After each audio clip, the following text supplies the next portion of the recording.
Mas você não vê outros nomes tem, figurando. Quando no passado você tinha 3, 4, 5, 6 nomes bons. O próprio PT, né? que é o maior partido do Brasil, só cabeça branca, não tem uma juventude no PT. Então, você tinha o Brizola, você tinha né, vários nomes que de alguma forma interagiam e você tinha um poder de escolha maior. Sim. Você vê que na eleição passada, olha como é que a coisa é estranha, né? Na eleição passada de governador, desculpa, não na passada, mas na anterior, Na outra. O Eduardo Paes era candidato, Sim. todo mundo dava como pule de 10 Puxa. que ele seria o próximo governador, muito parecido com hoje. Sim. Algumas pessoas, mas o Eduardo vai ganhar essa eleição. Eu falei, mas há 2 atrás também diziam. Não existe eleição ganha. Tá? Existe eleição que, na verdade, no decorrer pode ser movida algumas peças. Eu até brinco e digo o seguinte, né? A eleição não é quem acerta mais, é quem erra menos. Quem erra menos, exatamente. Então, na prática, o que a gente viu há 2 eleições atrás? Eduardo era o candidato, favoritido, era o cara que iria ganhar a eleição. O Witzel se lança candidato, né? Sai do judiciário para fazer o enfrentamento político, que é um negócio absurdo, sem experiência, mas no momento que o Bolsonaro estava muito forte, pega uma carona e desponta como governador do estado. E você acha que em 26 vai polarizar aqui Eduardo Paes mais aliado ao PT e o Bacelar mais aliado ao Bolsonaro? Eu acho que está cedo, né? Por que eu acho que está cedo? Eu acho que o Bacelar é um baita de um nome. Sim. Primeiro porque, nitidamente, César Maia, Eduardo, né, eles têm muita força, sempre tiveram muita força na capital. Mas tiveram muita dificuldade a vida toda de entrar na Baixada e também no interior do estado. Então, o que a gente percebe? Isso aconteceu na época do Garotinho, que saiu de Campos, mesmo Campos que é do Bacelar. Sim, sim. Que ele conseguiu unificar o interior do estado e unificou a Baixada. Sim. Se você pegar 2 pontos, você tem sempre dividir o estado em 3. Você tem capital, Baixada e interior. Se você tiver 2 pontos, você ganha a eleição. Sim. Baixada interior, Baixada capital, interior capital, tá certo? Sim. Pegou 2 pontos, alinhou 2 pontos, a chance de ganhar é grande. Muito grande. Então o Eduardo ainda tem muita dificuldade de entrar na Baixada e, consequentemente, no interior. O Bacelar é da Baixada, desculpa, é do interior. E entrou bem já na Baixada e entrou também na capital. Haja vista que a reeleição dele agora na LERJ, né, se você for ver, dos 70 deputados, inclusive deputados tradicionais de esquerda, né, chamada de esquerda do Rio de Janeiro, aí eu estou falando de PSOL, PT e PCdoB, outros partidos, né, que são bem mais radicais, 100% unanimidade votou com ele para presidente. Ele provavelmente então é o presidente da LERJ mais forte da história, Rodrigo Bacelar. Está se tornando.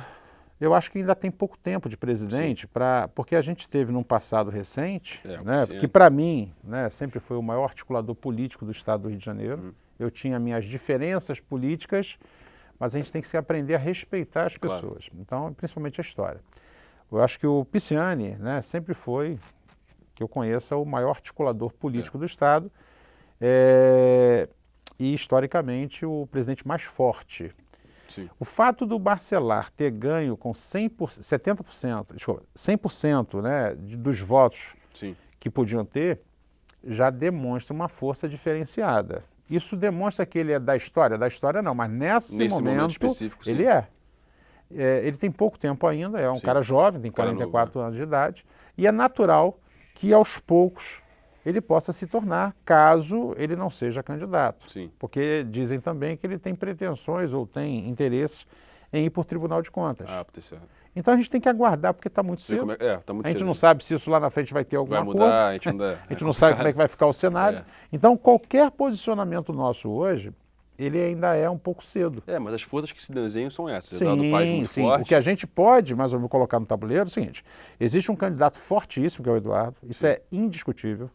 É inteligente, sabe se comunicar bem, né? Por outro lado, você tem o Bacelar, que também se comunica bem e fala bem com a classe política. A classe política gosta mais do Bacelar do que do Eduardo. Já ouvi isso também. E a classe política tem um peso significativo. Você imagina que dos 70 deputados, você tem deputados com influência em todas as cidades. Todas as cidades. Olha só. Sim. Se você pegar os federais, muitos federais também são ligados diretamente ao Bacelar.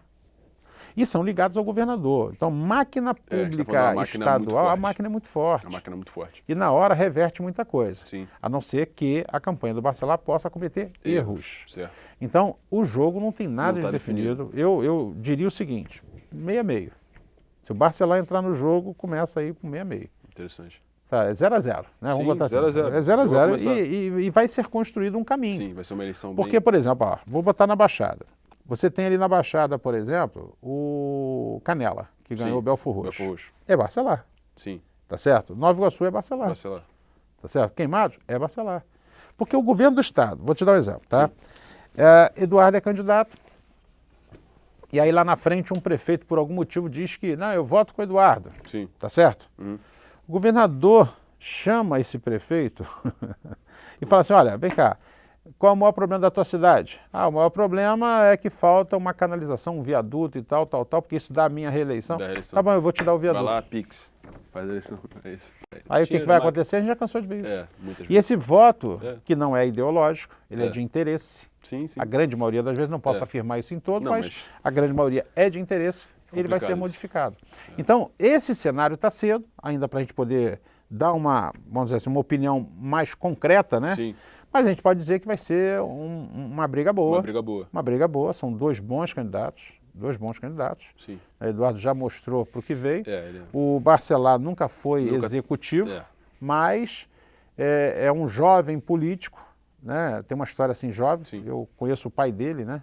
Eu fui deputado federal, na época o pai dele era vereador de Campos, do mesmo partido, então eu tenho uma relação, tive lá uma relação com o pai dele, não de amizade, mas de coleguismo, né, de partidário, e realmente ele vem de um berço que tem política no sangue, então é um cara que vai dar um trabalho, entende bem o jogo e sabe jogar.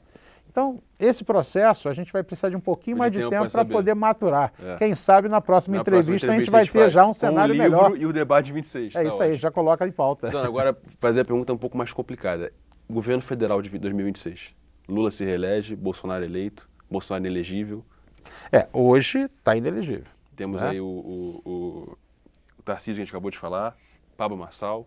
Então, figuras aí que a gente não... Eu acho que também muito parecido com o Rio de Janeiro, talvez até mais complexo, é um cenário que está muito solto, né? Porque recentemente saiu uma pesquisa da Quest, onde coloca a possibilidade do Gustavo Lima ser candidato. Michele Bolsonaro. Michele. Mas a Quest mostra o seguinte, é uma pesquisa que acertou em todas as outras eleições, que mostra que no cenário desses candidatos de mais para a direita, que o Gustavo Lima seria o mais competitivo. Gustavo Lima seria mais competitivo. Então, o que isso quer dizer? Primeiro, será que de fato o Gustavo Lima vai levar até o final essa possibilidade de candidatura? Difícil. Eu acho difícil, né? Mas pode acontecer. É uma decisão muito pessoal, familiar e tal. Mas eu acho que muda muito a vida que ele já tinha, uma rotina, eu acho muito difícil. Aí vai depender da cabeça dele, né? Não sabe. Aí tem toda uma relação que vai precisar ser avaliada. E aí você tem vários outros cenários. Eu acho que a direita está se dividindo, de alguma forma, né? Que pode ser ruim ou não, porque quando a direita se divide, por exemplo, o Gustavo Lima é de direita, mas ele pega público da esquerda que gosta dele como cantor. E de certa forma, essas pessoas não vão votar influenciadas programaticamente. Não. Elas vão votar emocionalmente. Com certeza. Pô, adoro esse cara cantando. Esse cara é um cara, gente boa. É gente boa, ou vou votar porque ele é um cara que já comprou um avião, ele não precisa roubar. Sucesso, cada pessoa vai pensar de um jeito, tá certo? Porque o voto ele é assim, ele vem de várias formas. Você acha que um cara desse ter força não quer dizer que o Lula tá fraco? Não, necessariamente Você não acha? A gente tem que aprender o seguinte, cara. Máquina é máquina, seja ela de esfera municipal, estadual ou federal. Eu entendo que o governo errou, naturalmente, em algumas coisas, como tem acertado em outras, e o que está acontecendo? No momento certo, vai comunicar. Você vê que o vídeo, por exemplo, do Pix, que foi um tiro no pé do governo, tá certo? Foi um tiro no pé. O Nicolas, aquele Nicolas, né? O Nicolas. Ele faz um vídeo que bateu o recorde mundial foi absurdo de visualizações. Isso acontece por quê? Porque ele gravou um vídeo em cima de uma coisa que estava afligindo de fato as pessoas. E o governo não se comunicou bem. Por quê? Esse negócio já tinha saído há quase 3 meses atrás. O governo não fez uma comunicação eficiente e a oposição desconstruiu tudo que o governo poderia ter construído. O que eu quero dizer com isso? O governo toma uma porrada muito grande e o governo faz o seguinte, vamos mudar a comunicação toda. Se você reparar, a comunicação do governo é outra, de um tempo para cá. O Lula está mais solto. Isso está me lembrando um pouco Você vai lembrar das eleições do Lula lá atrás. Você Sim. é mais jovem, não vai lembrar da eleição, mas teu pai sabia de tudo disso, entrevistou ele várias vezes. Você tinha um Lula nas primeiras eleições e quando ele ganha a primeira, é outro Lula. O corte de cabelo está diferente, o tom de voz está diferente, o terno é alinhado e bota ele para que ele seja aceito por uma parcela da sociedade que até então não aceitava. Se você pegar o Lula nas redes sociais hoje, é outro Lula. Isso de 10 dias para cá, tá? Interessante isso. Mudou a equipe toda, né? Trouxe Sidônia Mudou a equipe toda de comunicação. Então, mudar a comunicação é um primeiro passo e aí, naturalmente, o rumo do governo provavelmente vai ser modificado. Então, tudo vai depender, porque na prática a gente tem 1 ano e pouco ainda. É, 1 ano e pouco. O governo, dependendo de uma ação, ela muda a história eleitoral. Quer ver um exemplo simples? O exemplo da eleição a primeira eleição de Eduardo Paes para prefeito contra o Gabeira. Eu não sei se vocês vão lembrar. Do debate. Mas, não, o debate não é nada, olha só. Por quê? Foi a estratégia que foi tomada. Por quê? Na pesquisa mostrava-se que o público que votava no Gabeira é um público mais de classe média alta. Ou uma classe baixa, mas com poder aquisitivo para viajar. Sim. E existia um feriado naquela semana. Ah, interessante isso. O que eles fizeram? Eles deram, aqui no Rio de Janeiro, um feriado. Prefeitura do Rio, deram um feriado que não estava programado. Com esse feriado, o público do Gabeira viajou, não votou e automaticamente Eduardo ganhou a eleição. Isso foi montado pelo Pisciani na época. Interessante. Olha que interessante. Entende que as estratégias políticas podem definir? Claro. Vou dar um outro exemplo.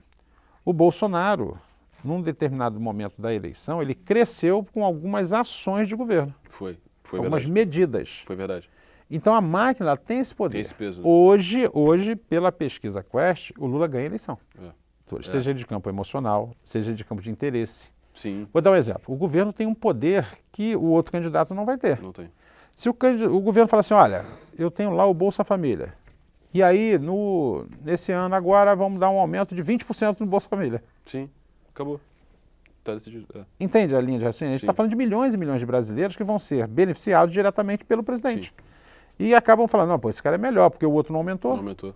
Então, a máquina faz isso. Não estou falando contra ou a favor. Sim, o que é, né? A gente está fazendo um desenho, uma análise material. Uma análise prática. Entendo. Porque senão a gente vai aqui, não, mas irmão, mas eu sou de direita, então o Bolsonaro vai ganhar. Não. Eu sou de esquerda, eu não posso falar o que eu torço. Sim, claro. Eu tenho que falar o que eu acho hoje. O amanhã é outra coisa. Perfeito. Então tudo vai depender das tomadas de decisões que o governo federal vai tomar daqui para frente e assim também a direita. Sim. Se a direita errar, perde. Se o governo federal errar, perde. Lembra? Um pouco daquilo que a gente falou agora. Sim. Quem ganha não é quem acerta mais, é quem erra menos. Interessante esse ponto.